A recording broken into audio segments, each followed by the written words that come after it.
हर युग में स्वयं को समझना सबसे मुश्किल कार्य रहा है और इस युग में भी यही हो रहा है। स्वयं को समझते ही आप स्वयं के व्यक्तित्व को समझने लग जाते हैं।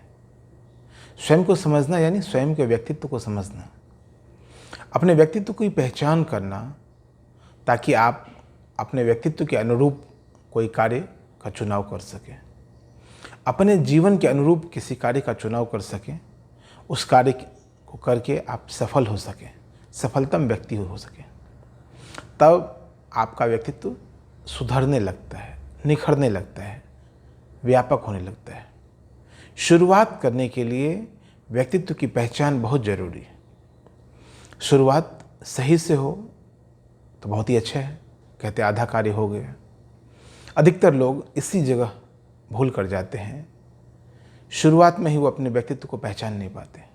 आगे चलकर आपने देखा होगा कुछ बड़े बड़े व्यक्तित्व हैं दुनिया भर में, जो कि शुरू में किसी एक कार्य में सफल हो गए, अब आगे वो और भी कार्य कर रहे हैं। वह आत्मविश्वास जो पैदा होता है एक कार्य के बाद दूसरे कार्य को करने की, तीसरे कार्य को करने की, वो आत्मविश्वास आपके व्यक्तित्व से पैदा होता है। जब आप अपनी पहचान कर लेते हैं तब आपको पता चलता है कि दूसरा कार्य भी कुछ वैसा ही है, मुश्किल तो कुछ भी नहीं है।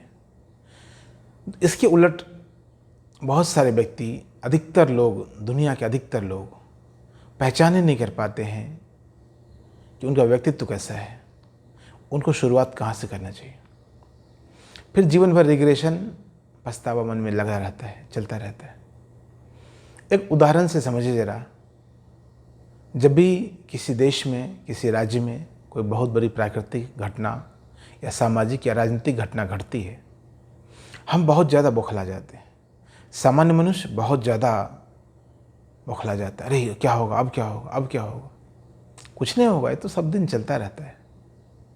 बाहरी उठापटक तो सब दिन चलता रहता है, चाहे वो सामाजिक हो, राजनीतिक हो, धार्मिक हो, एटॉमिक हो, जो भी कह लीजिए। भीतर भी एक उठापटक चल रहा है। आपके भीतर भी, आपकी पर्सनालिटी के भीतर भी कुछ ना कुछ हमेशा चल रहा है। और बाहर की तो जो उठापटक हो रही हो तो उसकी कुछ सीमा है। कुछ समय के लिए अभी नेपाल में एक राजनीतिक त्रासदी आई। राजनीतिक त्रासदी आई जिससे कि पूरा दुनिया का ध्यान उधर गया कुछ समय के लिए। अधिकतर लोगों का ध्यान उधर गया। कुछ लोग ऐसे भी थे, हम जैसे लोग या और भी लोग हैं उस तरह के, जिनको कोई रत्ती भर भी फर्क नहीं पड़ा। पता है ये तो होता है, होता ही रहेगा। नेपाल में नहीं तो कहीं और होगा, कहीं और नहीं तो कहीं और होगा, किसी और राज्य, किसी और स्टेट, किसी और देश में होगा। तो चलता रहता है। हमारे और आपके भीतर जो कुछ चल रहा है उस पर कार्य करना सीखिए, उसको पहचानना सीखिए। उससे आप पहचान लेंगे कि आपके भीतर व्यक्तित्व कितना बड़ा है, आपका व्यक्तित्व अभी तक कितना व्यापक हो पाया है। खुद की पहचान करना सीखिए। बहुत ज़्यादा घबराते हैं ना इन सब बातों से। प्रधानमंत्री कौन बनेगा, मुख्यमंत्री कौन बनेगा, राष्ट्रपति उपराष्ट्रपति कौन बनेगा, कितनी ज़्यादा क्यूरियोसिटी होती है। एकदम दोनों आंखें खोल करके ऐसे देखते रहते हैं। लगता है सिर्फ बस आपके देखने से ही सब कुछ होने वाला है। कुछ भी आपका उसमें भागीदारी नहीं है। कौन बनेगा और कौन नहीं बनेगा, इसमें आपकी भागीदारी क्या है? नगण्य है, कुछ भी तो नहीं है। कौन है आप? काश आप उस लेवल के होते जब आपसे पूछा जाता, काश ऐसा होता। वैसी स्थिति तो है नहीं। यह वीडियो जन सामान्य के लिए है। यह वीडियो खास करके आज के युवाओं के लिए है, जो बहुत ज़्यादा पशोपेश में, जो बहुत ज़्यादा जिनका दिमाग भटका पड़ा है, इधर उधर दाएं बाएं हो रहा है। अपने आप को संतुलित करिए, अपने आप को सम्यक ढंग से जीने का प्रयास कीजिए। जानिए अपने आप को। बाहरी परिस्थितियाँ सब दिन कुछ न कुछ असामान्य ही रहती है। भीतरी परिस्थिति जो असामान्य है उसको सामान्य किया जा सकता है। आप प्रकृति और इस संस्कृति का, इस सभ्यता का, इस मानव जाति का ठेका नहीं ले पाएंगे अकेले। अरे भाई, आप जब खुद का ठेका नहीं ले पा रहे हैं तो बाहर का ठेका कहाँ ले पाएंगे आप? किसी देश में, किसी राज्य में क्या हो रहा है उसके लिए आप क्या कर पाएंगे? खुद को आप सुधार सकते हैं। और एक एक व्यक्ति यदि सुधरना शुरू हो जाए तो निश्चित तौर पर कोई राज्य और कोई देश भी सुधर सकता है।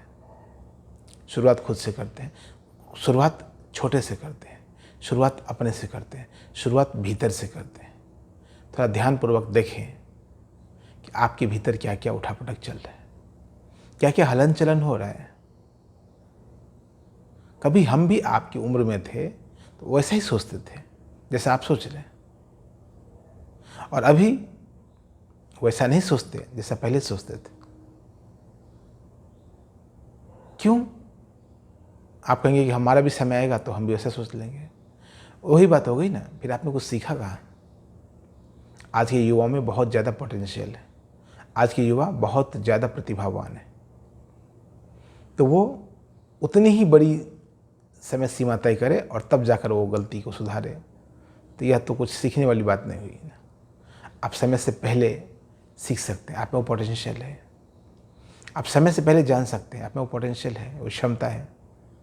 आप भीतर की ओर जाएं, आप जरा गौर करें आपका व्यक्तित्व क्या है, आप किस कार्य को अच्छे से कर सकते हैं। हमने चुनाव किया अपना, आज हम इस वेश में हैं, आज हम इस रूप में हैं। आप भी अपने जीवन का चुनाव करें, वह ज़्यादा अच्छा है। किसी घटना का चुनाव करने से ज़्यादा अच्छा है स्वयं के भीतर उठ रहे विचारों, स्वयं के भीतर घट रही घटनाओं का ज़्यादा अच्छे तरीके से यदि हम उसको गौर करें, उस पर कार्य करें तो ज़्यादा अच्छा है। बहुत बहुत धन्यवाद, बहुत बहुत धन्यवाद।